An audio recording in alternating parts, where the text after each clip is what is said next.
विश्व 24 न्यूज हर पल आपके साथ।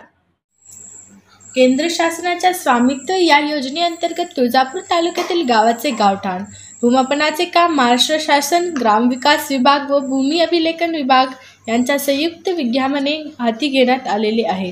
तुळजापूर तालुक्यातील एकूण 85 गावाचे गावठाण भूमापनाचे काम ड्रोनद्वारे करण्यात येणार आहे। तुळजापूर तालुक्यातील आज अखेर 25 गावाचे गावठाण भूमापन ड्रोनद्वारे पूर्ण करण्यात आलेले आहे। उर्वरित गावाचे भूमापन येत्या 10 ऑक्टोबर 2022 पर्यंत पूर्ण करण्याचे उद्दिष्ट आहे। गावठाण भूमापन झाल्यामुळे नागरिकांना त्यांच्या जागेची मिळकत पत्रिका तसेच जागेचे नकाशा उपलब्ध होणार आहे। गावठाण भूमापन पूर्ण झाल्यानंतर नागरिकांना त्यांच्या जागेची सनद देण्यात येणार आहे। ड्रोनद्वारे भूमापन करणे पूर्वी प्रत्येक गावामध्ये भूमी अभिलेखन विभागाचे कर्मचारी व प्रत्येक गावाचे ग्रामसेवक ग्रामसभा घेत आहेत। ग्रामसभेदरम्यान गावठाण भूमापन कशा पद्धतीने करण्यात येणार आहे, तसेच गावठाण भूमापन झाल्यानंतर नागरिकांना त्यांचे कोणते फायदे मिळणार आहेत हे ग्रामसभेमध्ये समजावून सांगितले जाते। तसेच ड्रोनद्वारे भूमापन करणे पूर्वी प्रत्येक नागरिकांनी कशाप्रकारे आपल्या जमिनीला किंवा मिळकतीला चिन्हांकित करावयाचे आहे ते नागरिकांना समजावून सांगितले जाते। नागरिकांना ड्रोनद्वारे भूमापन करणे पूर्वी त्यांच्या जागेला चुना पावडरच्या साहाय्याने चिन्हांकित करायचे आहे, तसेच त्यांच्या बांधकाम व्यतिरिक्त बखळ जागा व अंकन चिन्हांकित करायचे आहे। ड्रोन उड्डाण करणे पूर्वी प्रत्येक गावातील खुल्या जमिनींना यांना चुना पावडरच्या साहाय्याने चिन्हांकित केले जाते। ड्रोन मोजणी पूर्ण झाल्यानंतर भूमापन चौकशी प्रत्येक जागेवर जाऊन मालकी हक्काचे पुरावे पाहून त्या जागेचे धारक घोषित केले जातील। भूमापन नकाशातील क्षेत्र निश्चित करून त्याप्रमाणे प्रत्येक धारकाचे प्रॉपर्टी कार्ड बनवले जाणार आहे। तसे प्रत्येक भूमधारकाला त्याच्या जमिनीचा सनद शासनामार्फत पुरविली जाईल। तरी सर्व नागरिकांनी ड्रोन भूमापन मोजणी काम सहकार्य करावे। प्रवीण राठोड, विश्व 24 न्यूज, जिल्हा संपादक, उस्मानाबाद। साहेब आपलं नाव काय? मी नितीन वाडकर, उप अधीक्षक भूमी अभिलेख तुळजापूर।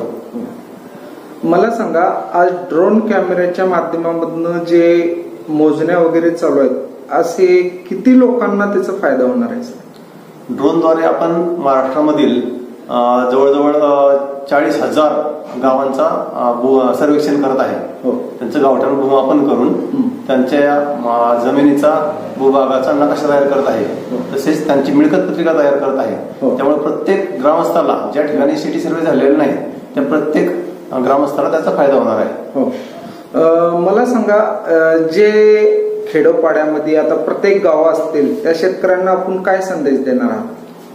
प्रत्येक धारकाने ड्रोन सर्वे पूर्वी आपल्या जमिनीचं सीमांकन करायचं आहे। चुना पावडर घेऊन आमचे लोक त्या ठिकाणी त्या गावामध्ये हजर राहणार आहेत। त्यांना आपली जागा त्यांनी व्यवस्थित दाखवावी। सपोज घर असेल, घरासमोरची बखळ जागा असेल तर त्या बखळ जागेला त्यांनी सीमांकन चिन्हांकित करायचं आहे। मला सांगा, आज प्रत्येक खेडोपाड्यामध्ये ह्या जमिनीसाठी भरपूर वाद होत आहेत। वाद होऊन कितीतर लोकांचे जीव पण गेलेला आहे। यासाठी आपलं काय मत सर? आता ड्रोनद्वारे जो गावठाण सर्वे चाललेला आहे, त्यामुळे प्रत्येक धारकाला त्याच्या जमिनीचा नकाशा तयार होणार आहे। नकाशा तयार झाल्यामुळे 2 जमिनीमधली हद्द निश्चित करण्यात येणार आहे। त्यामुळे तो वाद निश्चितच कमी होणार आहे। हे किती दिवसामध्ये कंप्लीट होणार आहे सर? ड्रोन सर्वे झाल्यानंतर साधारण 1.5 ते 2 महिन्यानंतर एन्क्वायरी असते, म्हणजे चौकशी प्रत्यक्ष जागेवर करायची असते आणि तो धारक सिद्ध करायचा असतो। धारक सिद्ध करताना आपण ग्रामपंचायतचे उतारे पाहतो आणि त्याद्वारे धारक सिद्ध केला जातो। मला सांगा, आतापर्यंत किती गावामध्ये ह्याचा फायदा झालेला आहे? आतापर्यंत महाराष्ट्रामध्ये जवळपास 10,000 गावांचा सर्वे पूर्ण झालेला आहे। त्या लोकांना मिळकत पत्रिका आणि सनद महाराष्ट्र शासनातर्फे वाटप करण्यात आलेले आहे। त्यांना त्याचा फायदा झालेला आहे।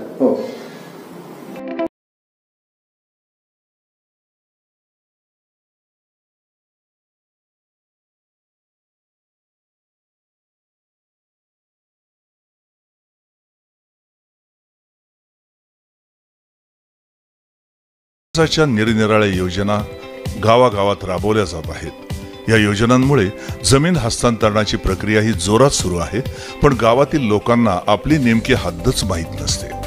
नेमकी जागा किती आहे हेच माहीत नसल्यामुळे अनेक प्रश्न ग्रामस्थांना अडचणीत टाकतात आणि त्यांची गैरसोय होते.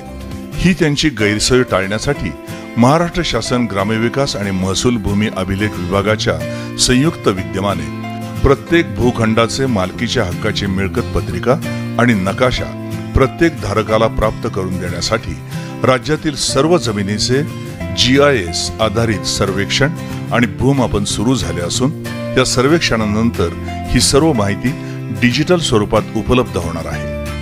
ही योजना ग्रामविकास विभाग मंत्रालय मुंबई, जमाबंदी आयुक्तांचं कार्यालय पुणे आणि भारतीय सर्वेक्षण विभाग डेहराडून यांच्या संयुक्त विद्यमाने राबवण्यात येत आहे. प्रथम गावठाण सर्वेक्षण करण्यासाठी मिळकतीच्या हद्दी पांढऱ्या रंगानं म्हणजे चुना वापरून चिन्हांकित केल्या जातील. मिळकतीबरोबरच गावातील रस्ते, ओढे, नाले, गावठाणातील खुल्या जागा हेही चिन्हांकित केलं जाईल. चिन्हांकित केलेल्या भूभागावरून ड्रोन फिरवून हे नकाशे चित्रित केले जातील आणि डिजिटल स्वरूपात साठवले जातील. पुढे गावठाणातील सर्व मालमत्तांचं GIS आधारित रेखांकन आणि मूल्यांकन केलं जाईल. गावठाणातील प्रत्येक घराचा, प्रत्येक खुल्या जागेचा, रस्ता, गल्ली, नाला यांना नगर भूमापन क्रमांक दिला जाईल.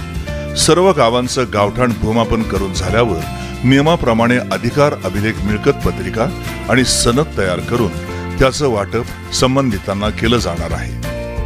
या योजनेमुळे भविष्यात आपल्या मिळकतीचा योग्य नकाशा तयार होणार आहे. त्यामुळे सर्व गावकऱ्यांना अशी विनंती आहे की आपण आपल्या जागा, मिळकती योग्य प्रकारे पांढऱ्या रंगानं अचूक पद्धतीनं चिन्हांकित कराव्यात. कारण सदर नोंदणी ही 2017च्या सॅटेलाइटद्वारे काढलेल्या नकाशाच्या आधारे होणार असल्यामुळे नागरिकांनी आपल्या मालकीच्याच मिळकती अचूक पद्धतीनं चिन्हांकित कराव्यात. जर जास्त जागा चिन्हांकित केली तर ती अतिक्रमण म्हणून ग्राह्य धरली जाईल. या योजनेमुळे ग्रामस्थांच्या नागरी हक्कांचं संवर्धन होणार असून गावातील सर्व मिळकत धारकांचे मिळकतीचे नकाशे तयार होतील आणि सर्व राज्यातील महत्त्वाच्या आणि आपल्या भागातील ताज्या बातम्या पाहण्यासाठी आजच आमच्या विश्व 24 न्यूज चॅनलला YouTubeवर सबस्क्राईब करा आणि बेल आयकॉन प्रेस करा.